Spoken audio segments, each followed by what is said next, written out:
Shalom, Bapak Ibu Saudara sekalian, apa kabar Anda hari ini? Harap anugerah Tuhan senantiasa menjadi kehidupan kita. Selamat datang dan mendengarkan, merenungkan pelayanan dari channel YouTube Hispan Ministry. Saya berdoa kiranya lewat channel ini boleh jadi berkat bagi kita semua. Silakan subscribe, like, memberikan komentar, dan sharingkan kepada orang-orang lain. Saudara, kita sedang merenungkan tema tentang mujizat Tuhan Yesus. Ya. Ada begitu banyak mujizat yang sudah kita renungkan selama beberapa minggu terakhir. Apa respon kita? Apakah kita juga memperoleh mujizat dari Tuhan? Saudara, mari kita sama-sama melihat pada hari ini sebuah mujizat yang sangat luar biasa. 3-in-1 miracle. Mujizat 3-in-1. Apa itu? Mari kita bersama-sama bersatu dalam doa terlebih dahulu. Tuhan, kami mengucap syukur buat anugerah Tuhan yang kami boleh selalu rasakan setiap harinya. Firman Tuhan yang selalu menyapa kami setiap harinya. Berkatilah perenungan pada saat ini Tuhan. Yang boleh menjadi kekuatan buat kami semua di dalam menjalani kehidupan kami sehari-hari. Yesus Kristus, Putra-Mu yang tunggal dan kudus, kami bersyukur, kami berdoa. Amin. Jadi kita membaca firman Tuhan, saudara, dari Matius pasal yang ke-14. 14 saya akan bacakan dalam bagian ini. Saya bacakan judulnya Yesus berjalan di atas air. Setelah itu Yesus segera memerintahkan murid-muridnya naik ke perahu dan mendahuinya ke seberang. Sementara itu ia menyuruh orang banyak pulang. Orang banyak itu disuruhnya pulang, Yesus naik ke atas bukit untuk berdoa seorang diri. Ketika hari sudah malam, ia sendirian di situ. Para murid-muridnya sudah beberapa mil jauhnya dari pantai dan diombang-ambingkan gelombang karena angin sakal. Pada jam 3 malam, datanglah Yesus kepada mereka berjalan di atas air. Ketika murid-muridnya melihat dia berjalan di atas air, mereka terkejut dan berseru, "Itu hantu!" Dan mereka berteriak-teriak karena takut. Tapi segera Yesus berkata kepada mereka, "Tenanglah, aku ini, jangan takut." Petrus berseru dan menjawab dia, "Tuhan, apabila Engkau itu, suruhlah aku datang kepadamu berjalan di atas air." Kata Yesus, "Datanglah." Maka Petrus turun dari perahu dan berjalan di atas air mendapatkan Yesus. Tapi ketika dirasanya tiupan angin, takutlah ia dan mulai tenggelam, lalu berteriak, "Tuhan, tolong aku, tolonglah aku." Yesus mengeluarkan tangannya, megang dia dan berkata, "Hai orang yang kurang percaya, mengapa engkau bimbang?" Lalu mereka naik ke perahu dan angin pun redalah. Orang-orang yang di depan itu menyembah dia, katanya, "Sesungguhnya engkau anak Allah." Saudara, apa yang terjadi? Dari peristiwa ini terjadi setelah peristiwa satu pagelaran festival rohani yang sangat besar, yaitu 5 roti dan 2 ikan. Memberi makan belasan ribu orang pada waktu itu. Saudara, pada waktu itu setelah selesai acara itu, orang-orang pulang ke tempat masing-masing. Yesus memisahkan diri dari para murid. Dan ia berdoa seorang diri. Murid naik ke perahu, langsung berhadapan dengan angin sakal.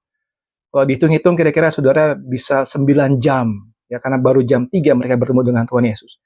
Berhadapan langsung dengan masalah kehidupan sebagai seorang nelayan. Sebagai seorang yang ada di dalam perahu, angin begitu rupa mengganggu perjalanan mereka. Saudara, sounds familiar? Setelah kita diisi oleh firman Tuhan dalam KKR, retret, seminar, ya, kita merasa berapi-api sekali, penuh dengan pengetahuan rohani sekali. Tapi saat kita kembali ke realitas kita, saudara, apa yang terjadi setelah itu? Bukankah seringkali kita langsung berhadapan lagi dengan masalah yang sesungguhnya, problem kita yang sesungguhnya? Ini yang mereka alami. Ketiga mujizat, saudara. Mujizat yang pertama adalah Yesus datang kepada mereka berjalan di tengah air. Yesus berjalan di tengah badai dan berjalan di atas air. Tiba-tiba itu terjadi. Tidak mungkin itu terjadi, ya. Karena mungkin manusia bisa berjalan di atas air. Saat ini manusia bisa pakai papan, ditarik oleh tali yang kencang dan speedboat yang kencang, bisa di atas air, tapi bukan berjalan di atas air. Apa tujuan mujizat ini, saudara? Yesus ingin pamer, aku hebat gitu? Saudara, bukan. Yang penting adalah Yesus datang. Yesus selalu datang di tengah-tengah badai kehidupan umatnya.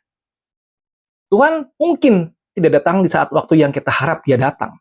Tapi Tuhan pasti datang waktu dia tahu di saat kita betul-betul membutuhkan dia. Saat murid sudah 9 jam, luar biasa susah sekali. Tuhan tahu mereka membutuhkan Tuhan Yesus. Tuhan Yesus datang. Saudara, mujizat yang kedua adalah Yesus tidak sendirian. Petrus pun berjalan di atas air, saudara. Ini luar biasa. Saudara, Petrus punya keberanian besar. Waktu dia melihat Yesus di situ, setelah mereka kaget dikira itu hantu, ya, kemudian dia nantang Yesus. "Tuhan, apabila itu engkau, betul-betul engkau, suruhlah aku juga datang kepadamu, berjalan di atas air." Dan Yesus membuat Petrus bisa berjalan di atas air. Saudara, apakah Petrus tidak takut berjalan di atas air? Dia tahu persis kan, ya, dia tidak bisa jalan di atas air. Tetapi waktu itu dia pasti punya ketakutan. Saudara, takut itu apa sih? Satu respon umum, natural, kepada satu situasi yang di luar kontrol kita. Banyak hal yang kita takuti karena itu di luar kontrol kita. Mark Twain berkata bahwa ada satu keberanian. Courage itu adalah resistance to fear, menolak takut, master of fear. Kita bisa menguasai takut dan bukan absence of fear. Jadi tetap masih ada takut, tapi kita bisa menguasai, kita kita bisa mengendalikan itu adalah courage. Nah, Petrus punya courage itu. Dia berani melangkah dari perahu, kemudian dia mulai berjalan. Tapi saudara, kenapa dia lama-lama tenggelam? Ini jadi problemnya, saudara. Pertama, Petrus punya iman. Dia melangkah kalau di perahu. Dia melihat kepada Yesus, dan dia berjalan di atas air, saudara. Saudara, tapi dia merasa ada tiupan angin. Saudara, pertanyaan begini, bukankah dari awal pun sudah ada badai, bukan? Ya kan ada badai. Tetapi waktu awal dia tidak jadikan badai sebagai fokus. Fokusnya kepada Tuhan Yesus. Masalahnya waktu dia tidak lagi fokus pada Tuhan Yesus, dia mulai goyah. Dia mulai pikir gini, nggak mungkin ya jalan di atas air. Ini benar nggak sih gue jalan di atas air ya? Secara logika nggak mungkin. Pengalaman tidak pernah ada pengalaman sebelumnya. Pengetahuan pun tidak mungkin. Jadi dia mulai kehilangan fokus kepada Tuhan. Dia mulai tenggelam. Lalu satu poin penting adalah waktu kita mulai mengalihkan pandangan kita dari Tuhan Yesus, fokus kepada masalah hidup kita. Kita mulai tenggelam dalam bebannya masalah hidup kita. Saya ulangi sekali lagi. Kita mulai mengalihkan fokus kita dari Tuhan kepada beban kita sendiri, hidup kita sendiri. Kita akan tenggelam dalam beban hidup kita. Saudara, Matius 14, Yesus bilang gini, segera Yesus mengulurkan tangannya, memegang dia dan berkata, hai orang yang kurang percaya, mengapa engkau bimbang? Mereka di perahu, angin pun redalah, orang-orang yang di perahu menyembah dia, katanya, sungguhnya engkau anak Allah.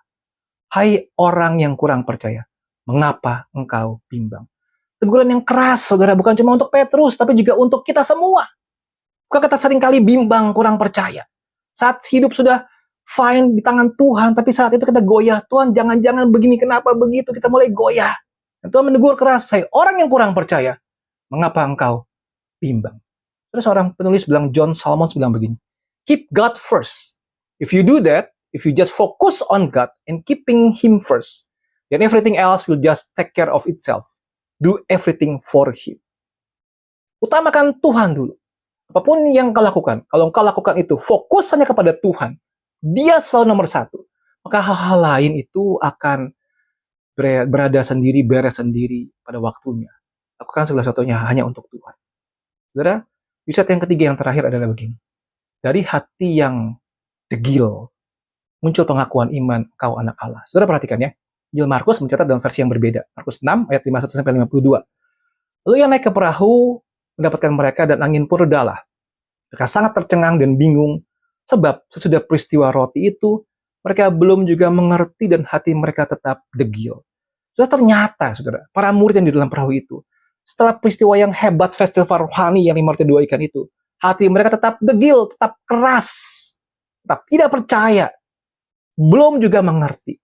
Sampai pada waktu itu, dalam Injil Matius mencatat, mereka berkata, sesungguhnya engkau anak Allah. Mereka menyembah Tuhan Yesus. Ini mujizat yang ketiga, saudara. Jadi hati yang keras, Tuhan lembutkan. Membuat akhirnya mereka mengaku bahwa engkau adalah anak Allah. Saudara, dari 3 mujizat tersebut, apa yang bisa kita pelajari dalam hidup kita dalam zaman saat ini, saudara? Yang pertama kita bisa melihat begini. Kita harus belajar, saudara, fokus kepada Tuhan saja. Fokus kepada Tuhan saja. Banyak masalah, banyak pergumulan, banyak ketakutan, kekhawatiran. Fokus pada Tuhan saja. Yang kedua, saudara, keraguan bisa menghancurkan iman kita. Keraguan bisa mengalihkan fokus kita. Hati-hati dengan keraguan, saudara. Hati-hati dengan keraguan. Yang ketiga, saudara, Yesus selalu ada di mana saat kita sungguh-sungguh menghadapi satu ujian yang besar. Just trust in Jesus. Hanya percayalah kepada Tuhan Yesus. Saudara, tidak mudah memang. Kita bisa memahami itu, tetapi saat kita menjalaninya, saudara, itu hal yang tidak mudah. Karena kadang-kadang begini, saudara. Allah itu mengizinkan, Allah itu menguji iman kita. God is testing our faith. Katakan dalam sebuah terjemahan begini. A faith that cannot be tested is a faith that can't be trusted. Sebuah iman yang tidak diuji itu adalah iman yang tidak bisa dipercaya. Faith is like a muscle. The more we exercise faith, the stronger our trust in God become. Iman itu seperti otot. Semakin sering kita latihan, maka akan semakin kuat kepercayaan kita kepada Tuhan. Saudaraku, apakah kita mau punya iman, kekuatan rohani seperti itu? Dalam pergumulan hidup kita, fokus hanya kepada Tuhan. Dalam semua kengerian hidup kita, fokus saja kepada Tuhan. Dan tetap beriman terus kepada Tuhan. Kiranya kita pun boleh mengalami mujizat dari Tuhan. Terus memberkati kita sekalian. Amin.